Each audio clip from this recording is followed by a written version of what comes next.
고려시대의 문화사, 이렇게 해서 여기까지 하면 아마 고려시대가 정리가 되겠네요.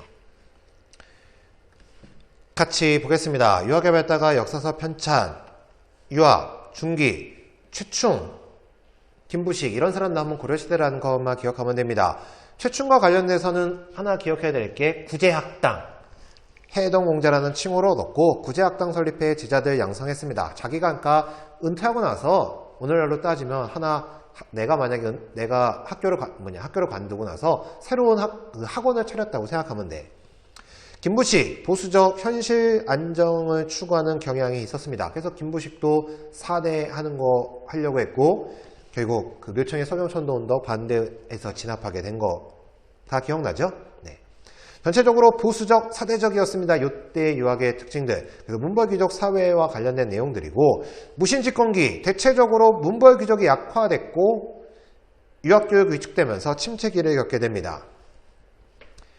이 유학과 관련해서는 성리학, 바로 고려 후기와 관련된 게 핵심입니다. 성리학이 전래되니 충렬왕 때 안양이라는 사람에 의해서 소개가 되게 됩니다. 그래서 이재현, 이색, 정몽주, 정도전 이렇게 오면서 바로 신진사대부들에게 계승이 됐다는 점. 영향, 신진사대부가 사회개혁 사상으로 수용하게 됩니다. 그래서 권문세족을 비판할 때 이 성리학을 바탕으로 했고 권문세족과 불교를 비판하는 데 활용했으니 대표적인 불교 디스 서적이야 불시 잡변, 어이 부처씨, 불시, 부처씨 잡변 한번 늘어나봐 이런 식으로. 성격은 뭐 몰라도 되고 후기 내용 정도가 좀 신진사대부들한테 어쨌든 계승이 됐다. 그 다음 교육기관, 관악, 국가가 만들어 놓은 거, 중앙은 국자감입니다. 여기는 유학뿐만 아니라 기술학 교육도 같이, 그리고 신분별 입학했고 지방에는 향교가 있었습니다. 사학, 아까 최충원 기억하라고 했지. 문헌공도, 구제학당 관련돼서 그 문헌공도 등 12개의 사학이 막 엄청나게 커졌습니다. 그러자 관학이 위축돼. 왜냐면은 이 사학 12도 애들이 훨씬 더 과거 시험에 잘 봐. 오늘날과 똑같아. 그러니까 사람들이 어디로 보내는 거야? 과거 시험 합격률이 좋은 국자감을 보내는 게 아니라 사학 12도에 보냈다고. 그러자 관학이 위축되자 다시금 관학을 진흥시켜야겠다. 오늘날로 따지면 공교육을 강화시키겠습니다. 이러면서 배경, 지금 내가 설명한 거고 예종 때 국자감에 7제, 전문 강좌 7개, 7제를 설치했고 양현고라는 장학재단을 운영하게 됩니다. 고려 후기, 국자감이 국학이 됐다가 국학이 다시 성균관으로 이름이 바뀌었고 공민학, 성균관을 순수 교육기관으로 개편했다. 여기서는 최충, 그 다음에 관학진흥체, 이 내용이 핵심이니까 그 내용을 좀 잘 기억하면 되겠습니다. 역사서 초기, 왕조실록, 칠대실록 현재 전하지 않습니다. 삼국사기의 핵심이지 현재 최고의 역사책, 가장 오래된, 현재 존재하는 것 중에 가장 오래된 역사책이 삼국사기가 됩니다. 유교적 합리주의 사관을 갖고 있었다. 유교적 합리주의 사관이 뭐냐? 증거가 없으면 기록하지 않아. 무조건 문헌으로 증명돼야 돼. 그리고 이상한 거, 신화 같은 내용 있잖아. 알에서 태어났다, 이런 것들. 이런 것들은 쓰지 않아. 그래서 괴이하고, 귀신들과 관련된, 신화와 관련된 이런 거는 쓰지 않습니다. 삼국사기 유일하게 있는 거는 딱 건국신화 내용들 뿐입니다. 그리고 기전체 역사서, 본기와 열전이 중심이 되는 기전체 역사서였고 문벌귀족 사회 발달 배경으로 신라 계승 의식이 반영이 좀 돼 있습니다. 김부식이 경주김씨 과 관련돼서 김부식이 삼국사기의 대표 편찬자지 혼자서 다 지은 건 아닙니다. 고려 후기 역사서를 보면은 무신정변, 특히나 원간섭기 배경, 바로 몽골과의 항쟁과 원간섭을 배경으로 민족적 자주의식이 표현됐고 우리 고유문화 전통을 중시했으니 대표적인 거 각훈이라는 승려가 쓴 해동고승전, 이교보가 쓴 거 동명왕편 고구려와 관련된 거지.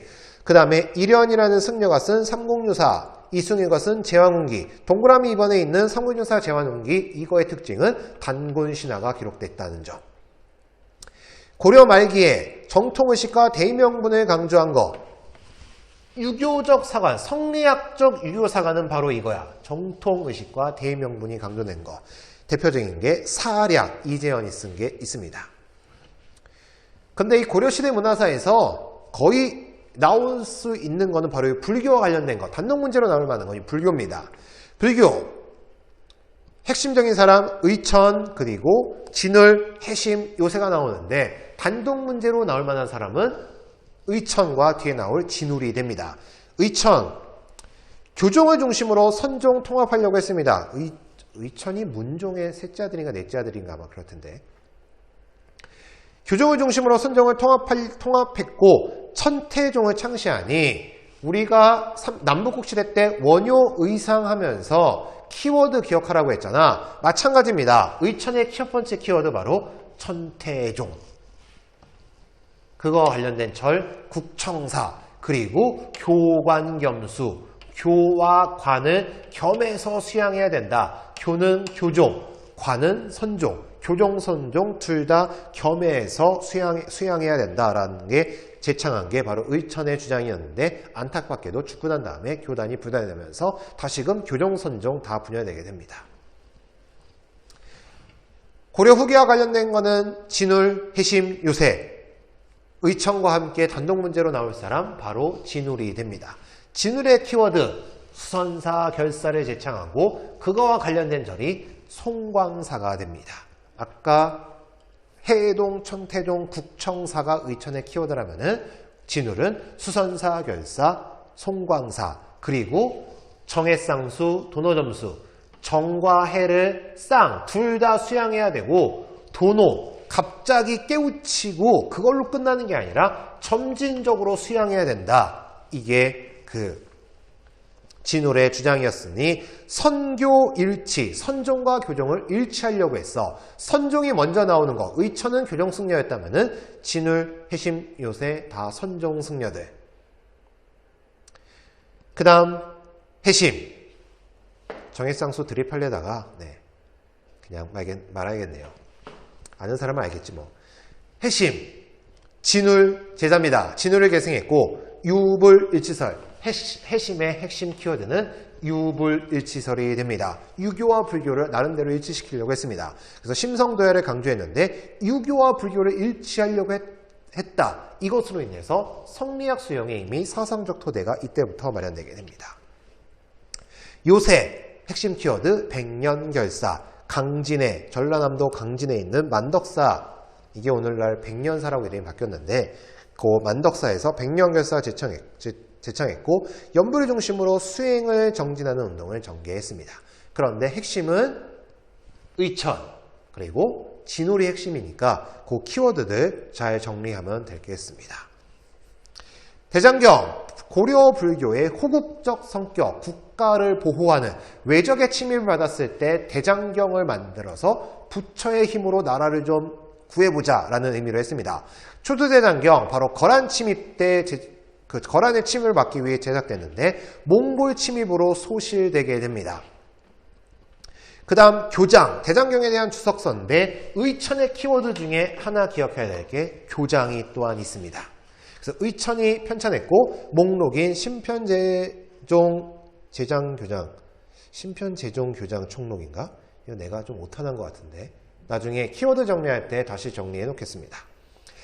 제조대장경, 초조대장경, 처음으로 만들어졌다. 조가 만들 조, 그거니까. 근데 이때 몽골 침입으로 소실됐고 몽골이 워낙 강하잖아. 몽골도 부처님의 힘으로 물리쳐보자 라고 해서 다시 만들어진 대장경, 우리가 알고 있는 8만 대장경입니다. 몽골 침입 격퇴하기 위해서 강화도에서 제작됐고 오늘날 경상북도 합천의 해인사에 보관되어 있습니다.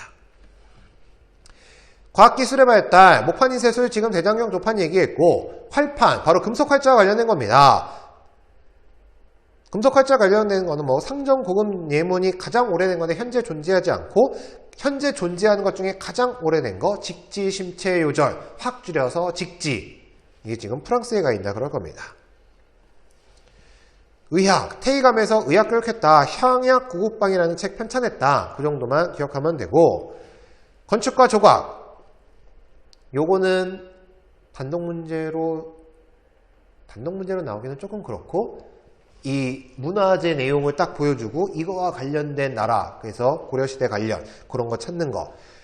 목조 건축 주심포 양식에서 다포 양식으로 발전됐다. 이거 전기와 후기, 이거 내가 옛날 걸로 업데이트를 안 해놨네. 그냥 전기 후기의 이 내용은 생각하지 마시고 어쨌든 주심포에서 다포로 바뀌게 되는데, 주심포 안동, 봉정, 극락, 안동에 있는 봉정사라는 절의 극락전이 현재 존재하는 것 중에 가장 오래됐고, 대표적인 거 부석사, 무량수전, 수덕사, 대웅전이 있습니다. 다포로는 황해도 사리원, 성불사, 응진전이 있는데 조선시대에 영향을 줬고, 조선시대에 가서는 다 다포 양식입니다. 그래서 주심포는 뭐냐?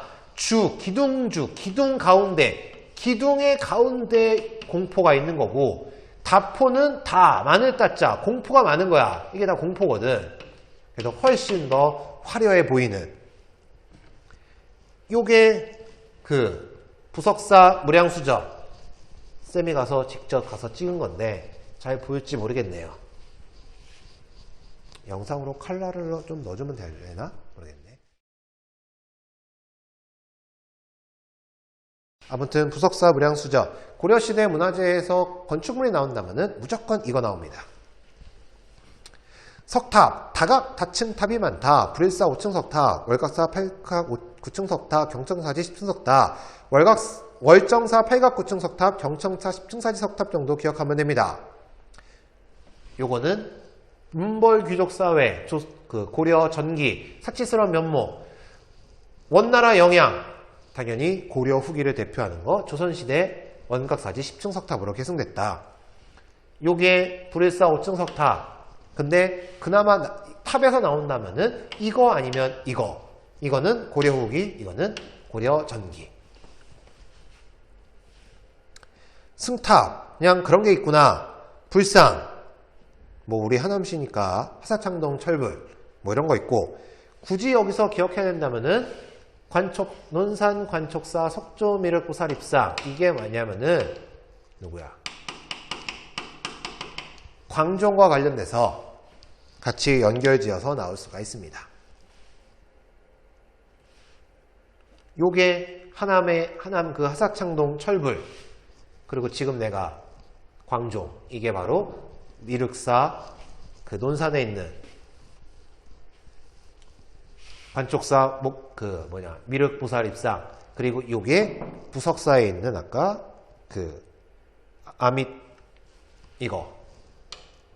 아미타열의 좌상, 신라 양식을 계승했다. 그런데 그냥 이거 정도만, 불상에서는 요거 정도만 기억하면 되겠습니다. 이렇게 해서 문화사까지 살펴봤고, 조선시대 과연 몇 개로 끝날지 모르겠지만 최대한 빨리 해서 5월 안에 조선시대까지 끝나는 쪽으로 한번 해보도록 하겠습니다. 끝!